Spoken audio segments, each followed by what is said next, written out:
Hello students, welcome back. Today I will continue the same chapter, that is chapter 2, microorganisms, friend and foe. And today's topic is fungi, the singular that is called fungus. In the previous video, you came to know about everything about the viruses. That means what are viruses, what are the different types of the viruses, shape, sizes, the mode of nutrition, how they reproduce, and the useful and harmful effects of the viruses. In this video, we will learn about the fungi. So let's see some general characteristics of fungi. So what are the general characteristics of the fungi? First is eukaryotic. So what is the meaning of eukaryotic? Eu that means true, and the carrion term is mainly used for nucleus. So that means eukaryotic, that means the cell in which true nucleus is present. True nucleus, that means the nucleus is surrounded by nuclear membrane. The next is decomposers. Decomposers, that means those organisms which decompose the dead and decay matter, and in this way they helps in recycling. So fungi are the best decomposers. Along with the bacteria, they decompose the dead and decay matter, and in this way they helps in recycling the nutrient. Might be you may came to know about the nitrogen cycle in the previous chapter. So in nature, every nutrient runs in the cyclic manner, and in this process decomposers play a very important role. No chlorophyll, that means they are non-photosynthetic and they are not able to prepare their own food like green plants. Mostly multicellular, that means their body is made up of more than one cell, and some exception are there, that is unicellular, that is yeast. Yeast is the example of unicellular fungi. Non-motile, that means they are not able to move by their own self. So how they move from one place to other? Through air, through water, and by host. That means with the help of the host body they move from one place to other. Cell wall is also present in fungi like bacteria, in plants also. But what is the basic differences? In fungi, the cell wall is made up of chitin. In bacteria, it is made up of peptidoglycan, and in plant it is made up of cellulose. So that means all these characteristics, they are more related to animals than plants. This resembles, that means they are more familiar to the animals, not plants. Next is mode of nutrition, that means how they obtain their food. So fungi are generally heterotrophic. Hetero, that means other, and troph means nutrition. So that means they obtain their nutrition from other organisms. And in heterotrophic mode of nutrition, they generally show saprophytic and parasitic mode of nutrition. As a saprophytes, they, that means you can say, depends on dead and decay matter, and first they convert into soluble substances and then intake them. And along with the bacteria, that means in this way they helps in recycling the nutrients by decomposing the dead and decay matter. And some are parasites also, which lives inside the body of the host cell and obtain their nutrition from host body. Next is growth and reproduction. Fungi reproduce asexually through three methods. So first is spores. Spores are generally found in bread mold, that is also known as rhizopus, and which is enclosed inside the sporangium. So when sporangium bursts, spores come outside and they reproduce to form the new bread mold. Next is budding. Budding is most common in yeast. Later on we will discuss about that bud, that is a small outgrowth which comes out, that means which appear in the parent body, that is yeast, and after some times it may detach from the parent body and give rise to new yeast cell. Next is fragmentation. Fragmentation is also happen in some of the fungi. fragmentation happens in a Spirogyra also, which is unicellular filamentous algae. So what are the fragments? Fragments, that means small pieces. So in some fungi, their body is broken down into the small pieces, that is called fragments. Actually in fungi the body is made up of hyphae. Hyphae is not, that is the collection of the mycelium. So myceliums are the thread like a structure which is present in fungi. So when that means the fragments which having hyphae, they again give rise to new fungi. So this is the method of fragmentation in fungi. Next, see some diagram of fungi. First is yeast cell. So in yeast you can see the budding. This is the small outgrowth which comes out from their body, that is called bud.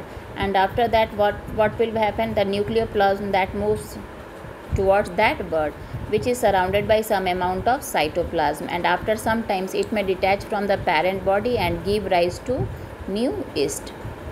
So this is the method that is called budding. In some cases chain budding may also occur. I think here you can see that chain budding is occurring in the yeast. One bud that again give rise to the next bud and so on. So this is the chain budding. Next is bread mold. Bread mold is also known as rhizopus. Why it is called bread mold? Because this is the most common fungi which mainly, that means you can say, grow on bread. When we not keep the bread properly, so you may observe the greenish or grayish patches on that, and that are nothing the small, that means you can say fungi which grow on bread. So see,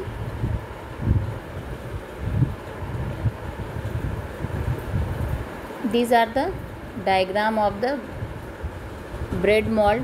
This is the sporangiophore. This is called sporangiophore, and this is sporangium. This is sporangium, which contains numerous small spores. These are the spores, and when sporangium bursts, the spores that comes outside and give rise to the new fungi, that is the bread mold.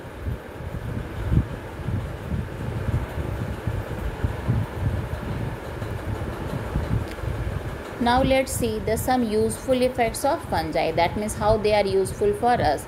They are a major source of the citric acid, that is the vitamin C. So in the preparation of citric acid, you can say the vinegar also, the fungi that is used. Next, they produce antibiotics such as penicillin. Penicillin, that was the first antibiotic which is made by Alexander Fleming in 1928. In the previous video, you have read about the first vaccine that was made by the Edward Jenner, and that is against the smallpox. And this penicillin, that is mainly used for the bacterial infection, and which can save the countless life. They can be, and this penicillin that is made from the fungus that is called Penicillium notatum. So Penicillium notatum is the fungi which is used for making the penicillin. Actually that is also happen accidentally like the vaccine.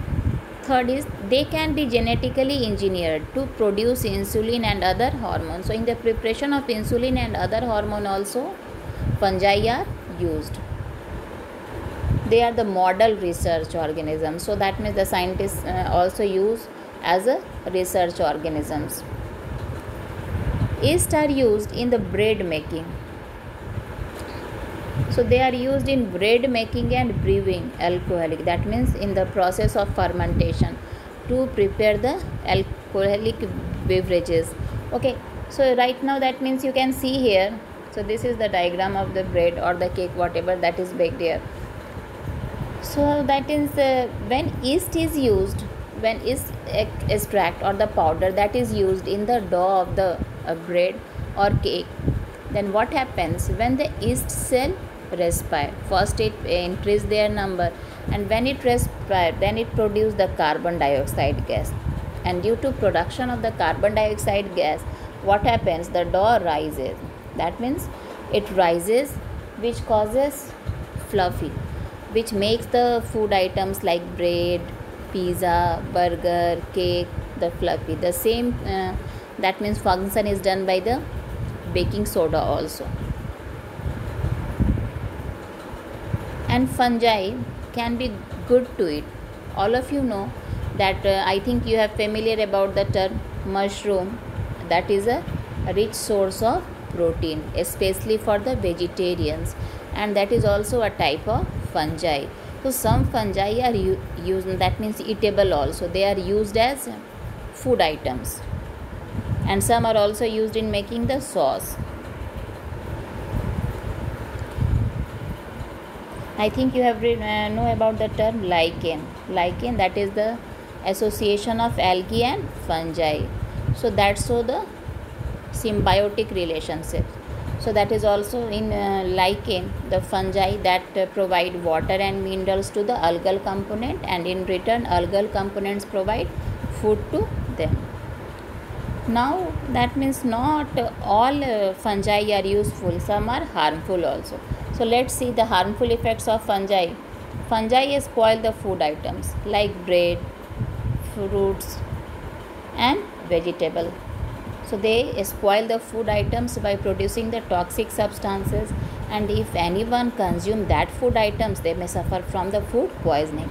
Here are some of the example like bread mold, aspergillus, which causes the spoilage of the food. Here you can see some pictures. This is the strawberry, which is spoiled by the fungus. This is the bread, which is also spoiled by the bread mold. Fungi causes several diseases in plants like rust disease, smut disease of the wheat, powdery mildew, blade blight of potato. It also causes ringworm and athletic foods. I think this is clear by this picture that this is the fungal infection which is caused by the some of the fungi. And sometimes not all the mushrooms are useful, some are poisonous also, which, and when anyone consume that mushroom, death may also occur. This is the diagram of the poisonous mushroom. Some species of the yeast are harmful and causes infection in mouth, esophagus, etc. Not all yeast are useful. Some species are harmful also. And some fungi, they may also destroy the not only the food items, they may destroy leather, fabrics, wood, etc. So these are the some harmful effects of the fungi. So I think from this video, most of the topic of the fungi that should be clear. Thank you.